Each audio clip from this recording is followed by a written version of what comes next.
ప్రేమే శాశ్వతమైన పరిశుద్ధమైన పొదరిల్లు, మనసే మందిరమాయే, ఆ మదిలో దీపము నీవే. నిన్నాశ్రయించిన వారిని ఉదయించు సూర్యుని వలెనే నిరంతరం నీ మాటతో ప్రకాశింపచేయుదువు. ప్రేమే శాశ్వతమైన పరిశుద్ధమైన పొదరిల్లు, మనసే మందిరమాయే, ఆ మదిలో దీపము నీవే.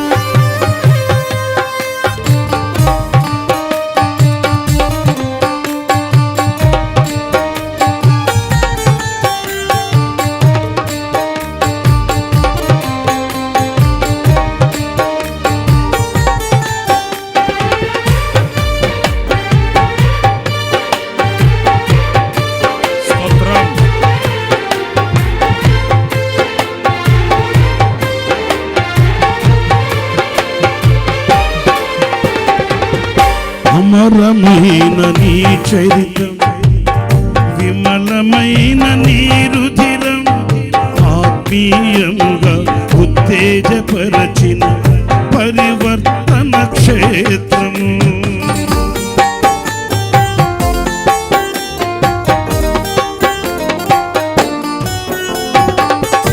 అమరమైన నీ చరితం, విమలమైన నీ రుధిరం, ఆత్మీయముగా ఉత్తేజపరచిన పరివర్తన క్షేత్రము. ఇన్నాళ్ళుగా నన్ను స్నేహించి ఇంతగా ఫలింపచేసితివి.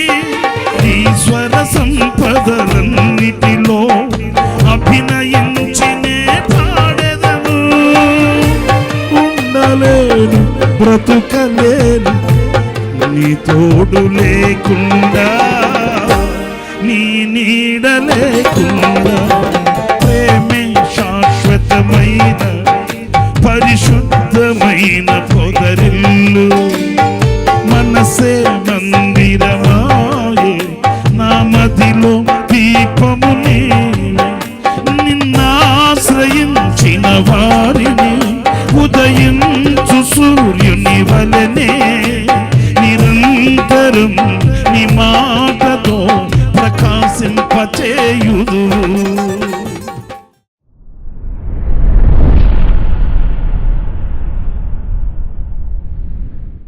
Praise the Lord. ప్రభు అయిన యేసుక్రీస్తు ప్రశస్త నామంలో మీ అందరికీ మా హోసన్న మినిస్ట్రీస్ తరపున హృదయపూర్వకమైన వందనాలు తెలియపరుస్తున్నాను. ప్రభు మిమ్మల్ని ఆశీర్వదించి దీవించునుగాక. మరి దినాలు దొర్లుతున్నాయి, రోజులు రాజులై కూర్చుంటున్నాయి. మనము కూడా ఎన్నో కార్యకలాపాలలో తనమునకలైపోతున్నాము. కానీ శ్రేష్టమైనది, ఉన్నతమైనటువంటి ఉద్దేశాన్ని మనం ఎప్పుడు కూడా మర్చిపోకూడదనేది మరొక్కసారి నేను జ్ఞాపకం చేస్తున్నాను. ఎందుకంటే మనకొక నిరీక్షణ ఉంది, మనము విశ్వాస పరుగుని పరుగెత్తుతూ ఉన్నాము. దేవుని రాజ్యంలో మనం చేరడానికి, ఆయనతో కూడా జీవించడానికి, ఆయనతో యుగాయుగములు వసించడానికి మనం ఈ భక్తిని చేతపట్టాము.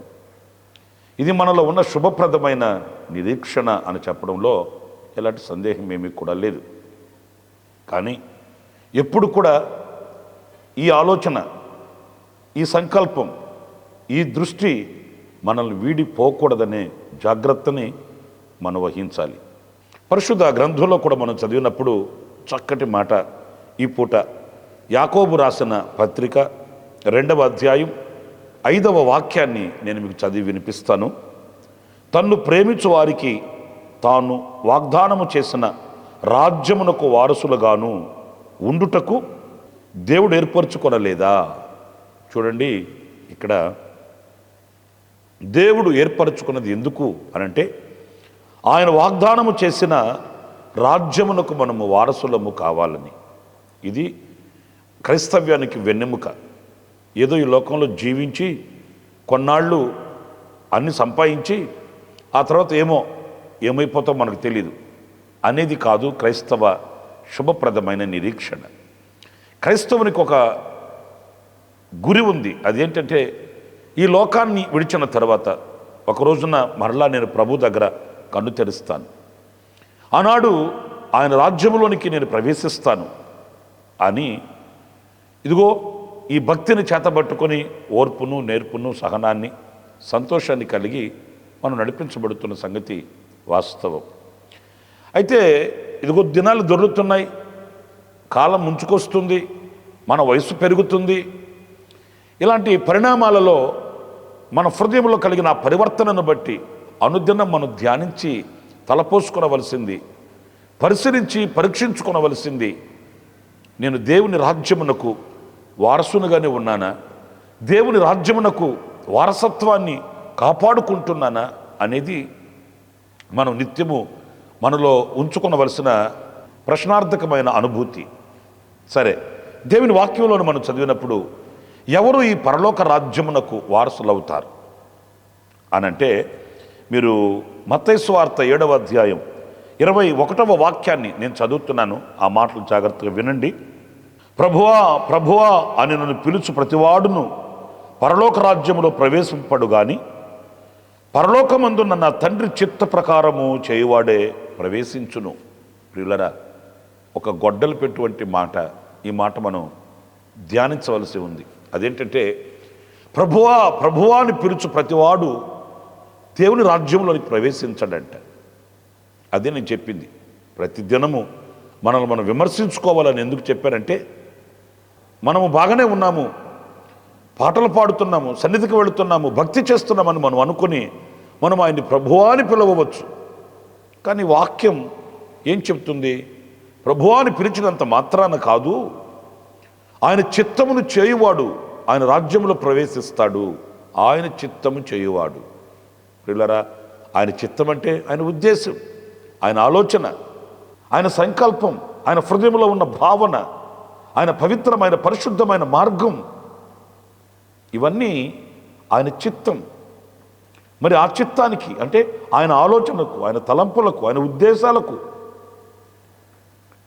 శిరస్సు వంచి ఆ రీతిగా నడవడానికి సమ్మతించి నేను పరలోక రాజ్యమునకు వారసుడను అన్నట్లుగా మనం ముందుకు వెళుతున్నామా? లేకపోతే దేవుని చిత్తం ఎరుగక, దేవుని సంకల్పం ఏంటో మనకు తెలియక, దేవుని సంకల్పాన్ని, చిత్తాన్ని నిరాకరించి మన ఇష్టాన్ని, మన చిత్తాన్ని నెరవేర్చుకుంటూ మనం ప్రభువాని పిలిచినంత మాత్రాన పరలోక రాజ్యంలోనికి మనం ప్రవేశించలేము అనేది ఈ వాక్యంలో మనం నేర్చుకునవలసిన పాఠం. నా ప్రియ సహోదరులారా, ఈరోజున మనకున్న అల్పమైన సంతోషం ఏంటి? నేను క్రైస్తవ కుటుంబంలో పుట్టానని. అల్పమైన సంతోషం ఏంటి మనకున్నది?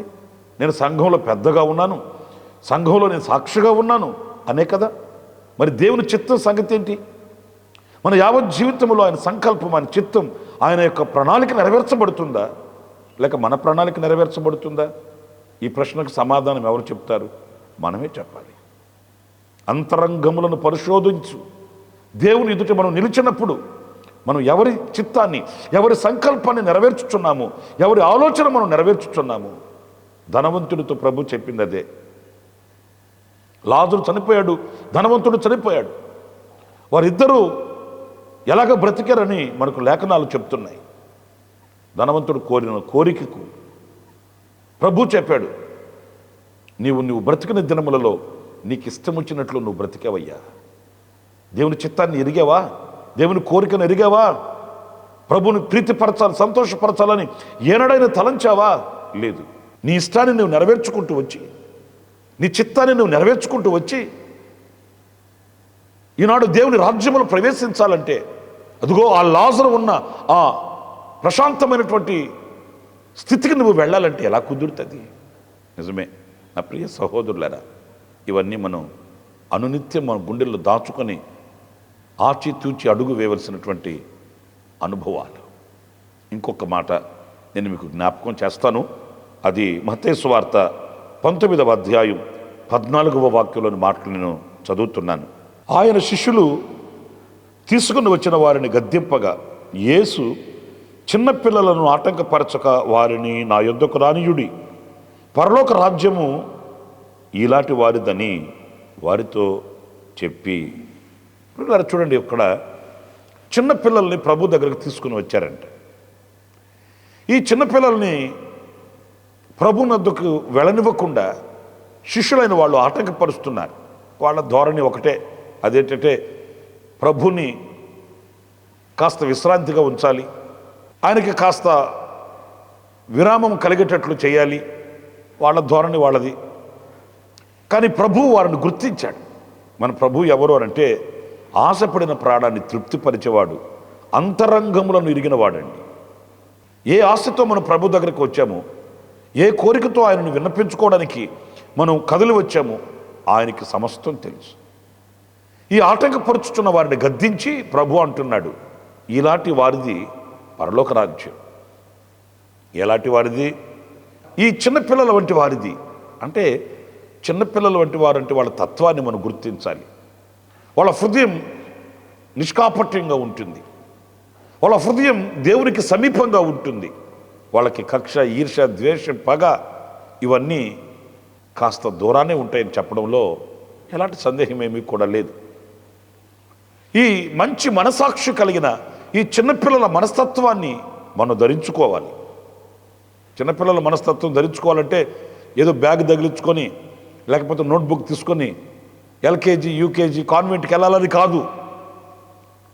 వాళ్ళ హృదయంలో ఎలాంటి మత్సరం లేకుండా, పవిత్రతగా, ఎలాంటి కల్లాకపటం లేకుండా విశాలమైన హృదయంతో, వయసు చిన్నదే కానీ వాళ్ళ హృదయం విశాలంగా ఉంటుంది. మనం ఏదైనా ఎవరికైనా ఇవ్వాలంటే ఎన్ని చూస్తామో, ఎన్ని ఆలోచిస్తామో. కానీ చిన్నపిల్లలు అలా కాదు. వాళ్ళ దగ్గరికి వెళ్ళి చేయి చాపగానే వీడు ఎవడు ఏంటి ఏం తెలీదు అయినా కూడా వాళ్ళు చేయి చాపుతారు. వాళ్ళు చేతిలో ఉన్నది ఏంటో మనకి ఇస్తారు. వాళ్ళకి బాంధవ్యాలు, బంధుత్వాలు, ఇలాంటి లోతైన ఈ లోక సంబంధమైన కార్యక్రమాలు వాళ్ళకి తెలియదు. ఈరోజు తండ్రి వాళ్ళని పోషించాడా, ఆ పోషించిన తండ్రి చాటును బ్రతుకుతారు. ఇంకా చెప్పాలంటే ఒక్క మాట, తల్లిదండ్రులు చాటున బ్రతుకుతూ ఒక నడిపింపుకు లోబడి తల్లిదండ్రులైన వాళ్ళు ఎలా నడిపిస్తే అలా నడిపించబడడానికి ఇష్టపడతారు చిన్నపిల్లలు. మరి నేను ఒక మాట చెప్తాను, మనం చిన్నపిల్లల వంటి వారం అయినప్పుడు తండ్రి మనల్ని ఎలా నడిపిస్తే అలా నడిపించబడడానికి మనం అంగీకరిస్తున్నామండి. మరి ఆ రీతిగా మనం వెళ్ళడానికి చిన్నపిల్లల మనస్తత్వం కలిగిన వారమై, నేను నా తండ్రి నన్ను ఎలా నడిపించి ఏ స్థితిలో ఉంచితే అలా నేను ఉండాలి, అలా నడిపించబడాలన్న ఆశ, కోరిక మన హృదయంలో ఉంటుందా? ఉండట్లేదు. ఈ చిన్న పిల్లల మనస్తత్వాన్ని ఎప్పుడైతే మనం కలిగి ఉంటామో ఆ ఆనందమే కానివ్వండి, ఆ సంతోషమే కానివ్వండి, చాలాసార్లు మనం కూడా అనుకుంటుంటాం, వీళ్ళ పని బెటర్ రా బాబు అనుకుంటుంటాం. ఎందుకంటే వాళ్ళకి లోకం గురించిన చింత, లేకపోతే ఆస్తులను గురించిన బాధ, లేకపోతే రాబో దినములను గురించిన ఆందోళన, ఇవి ఏవి వాళ్ళకి తెలియదు. తల్లిదండ్రులైన వాళ్ళు చక్కగా వాళ్ళకి పోషిస్తుంటే తింటారు, ఆనందంగా సంతోషంగా బ్రతుకుతారు. వాళ్ళ బ్రతుకు ఆదర్శప్రాయంగా ఉంటుంది. కనుక అలాంటి విశాలమైనటువంటి తత్వం కలిగి, పవిత్రమైనటువంటి మనస్సు కలిగి, తల్లిదండ్రుల మీద ఆధారపడిన ఆ యొక్క ఆధ్యాత్మికమైనటువంటి విలువలు కలిగి మనం బ్రతకాలి.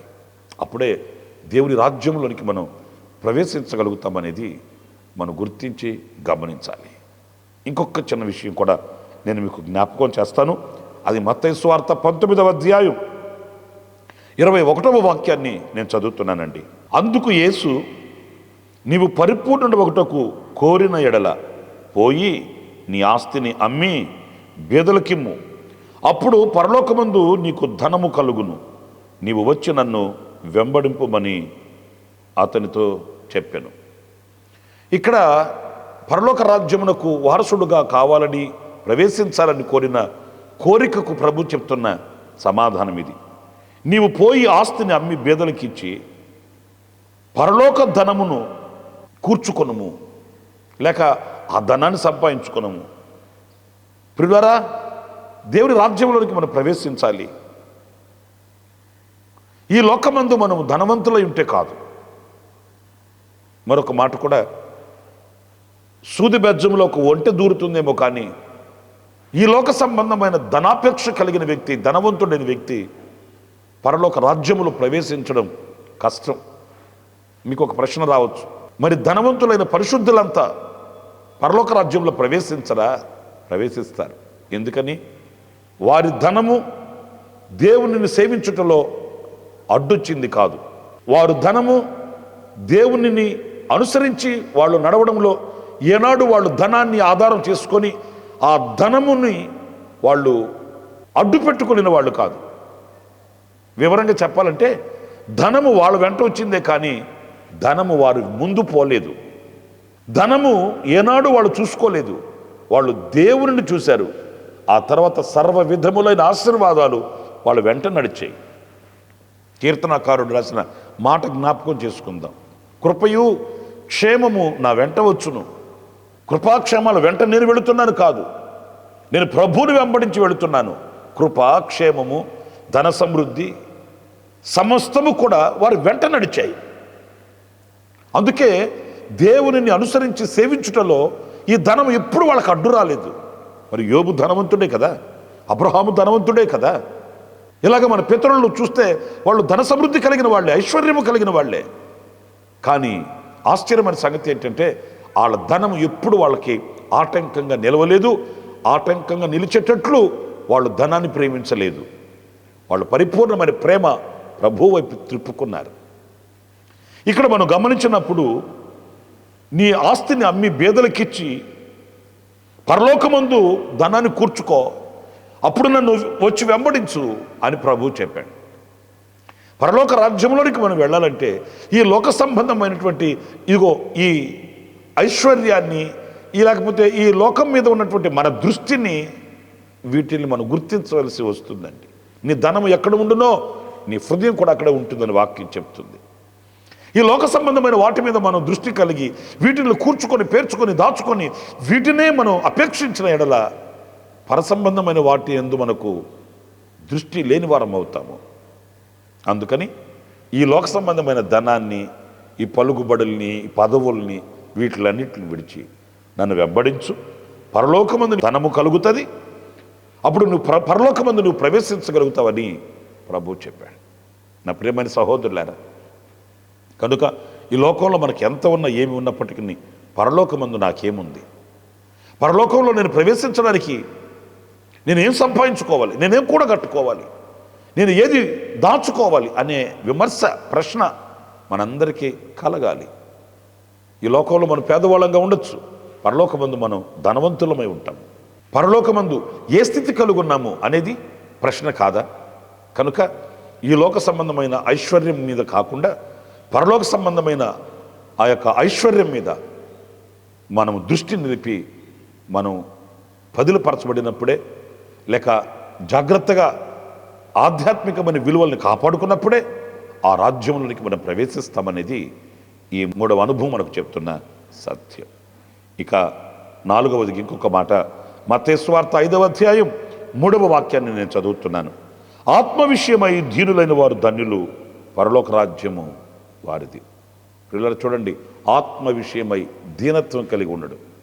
దీనులైన వారికి ఆయన కృప చూపిస్తాడు, దీనులైన వారిని ఆశీర్వదిస్తాడు, దీనులైన వారికి ఆయన రాజ్యమునిస్తాడంట. ఆత్మ విషయమై దీనులు అంటే ఆ దీన మనస్సు. మన ప్రభు అయిన యేసుక్రీస్తుని గురించి మనం చదువుతాం, నేను సాత్వికుడను, దీన మనస్సు గలవాడను, మీ మీద నా కాడు ఎత్తుకొని నన్ను వెంబడించు.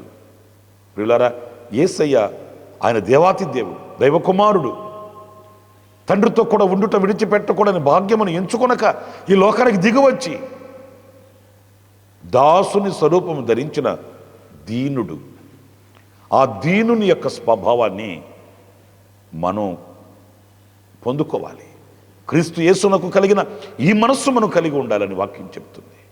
ఈ దీన మనస్సు ఆత్మ విషయంలో అహంకారం కాదు, అతిశయం కాదు.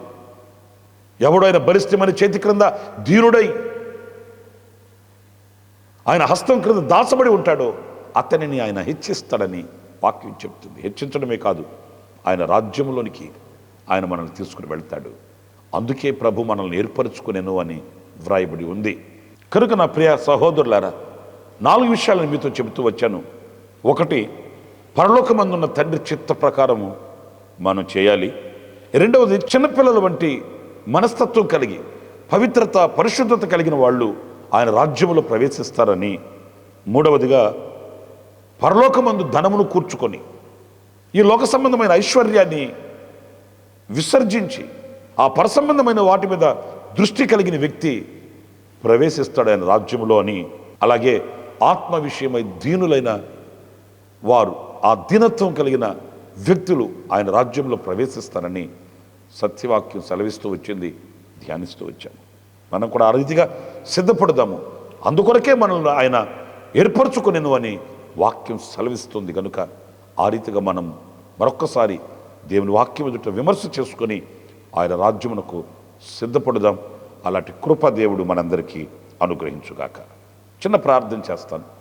కృపా సత్య సంపూర్ణుడ, జీవాధిపతి అయిన ప్రభువా, మీకు వందనాలు చెల్లిస్తున్నాను. నాయనా, మేము మీ రాజ్యములో ప్రవేశించాలంటే ఏ స్థితి కలిగి ఉండాలి, ఏ అనుభవాలు కలిగి ఉండాలని మేము ఒక్కొక్కటిగా ధ్యానిస్తూ వచ్చాం. ఆ రీతిగా మమ్మల్ని సిద్ధపరిచి నాయన, ఎప్పుడు కూడా మేము ఆ గురిని కోల్పోకుండా, ఆ భావనను కోల్పోకుండా వివేకమైన హృదయాన్ని, మనసును మీరు మాకు అనుగ్రహించి నడిపించమని మమ్మల్ని మీ చేతులకు అప్పగించుకుంటూ, ఇదిగో నీ వాక్య ధ్యానమందు మేము మీ వైపు చూచి మమ్మల్ని సరిచేసుకోవడానికి ఇచ్చినటువంటి ఈ అవకాశం కొరకై, సమయం కొరకై స్తుతి చెల్లిస్తున్నాను. ఎందరో ఈ సమయాన్ని చూడలేక దాటుకుని వెళ్ళిపోయారు. అభాగ్యులం, అయోగ్యులమైన మాకు మీరు అనుగ్రహించిన ఈ సహవాసం కొరకై, ఈ యొక్క సన్నిధి కొరకై నిన్ను స్తుతిస్తూ ఆరాధిస్తూ మీ నామంలో నైనా మేము శక్తిని పొందుకొని అనునిత్యము బలవంతులమై నీ చేతులు పట్టుకుని నడవడానికి ఇచ్చినటువంటి నీ భాగ్యం కొరకు మరొకసారి కృతజ్ఞులమై మీ పాద సన్నిధిలో శిరస్సు వంచి నమస్కరిస్తూ, ఈ దినమంతా విశేషమైన కృప, మీ దీవెన, మీ సన్నిధి నా తండ్రి, ఎక్కడ మా అడుగులు తడబడిపోకుండా, ఎక్కడ మేము జారిపోకుండా నీ ముఖం చూస్తూ, నీ స్వరము వింటూ నైనా మేము హర్షిస్తూ ఆధ్యాత్మికమైనటువంటి ఈ మార్గంలో నవనూతనపరచబడిన వారమై అనునిత్యం నీ యొక్క అనుదిన కృపచేత బలపరచబడుతూ మేము ముందుకు సాగడానికి సహాయం చేయమని మమ్మల్ని మీ చేతికి సమర్పిస్తుంటూ యేసు నామములో ప్రార్థించి వేడుకొనుచున్నాను తండ్రి. ఆమేన్. ప్రభు మిమ్మల్ని ఆశీర్వదించి దీవించునుగాక. ఈ దినమంతా విశేషమైన కృప నా దేవుడు మీకు అనుగ్రహించునుగాక. ప్రియులారా, ఈ సందేశాలని అనేకులకు తెలియపరచండి. అనుదినం ఉదయాన్నే లెగగానే ఈ అనుదిన కృప అనే ఈ క్లుప్త సందేశాలని ప్రతిరోజు చూస్తూ ఆ దినం ఆ వాక్య ధ్యానం చేత మీరు ఆధ్యాత్మికంగా బలపరచబడాలని మనసారా కోరుకుంటున్నాను. నా ప్రభు మిమ్మల్ని దీవించి ఆశీర్వదించునుగాక. ఆమేన్. ప్రతిదినము ఈ అనుదిన కృపాను సందేశముల కొరకు, ఇంకా మరిన్ని ఆత్మ సంబంధమైన సందేశాల కొరకు ఈ మా యూట్యూబ్ ఛానల్ ను సబ్స్క్రైబ్ చేసుకోండి. Pastor Ramesh hosanna ministries.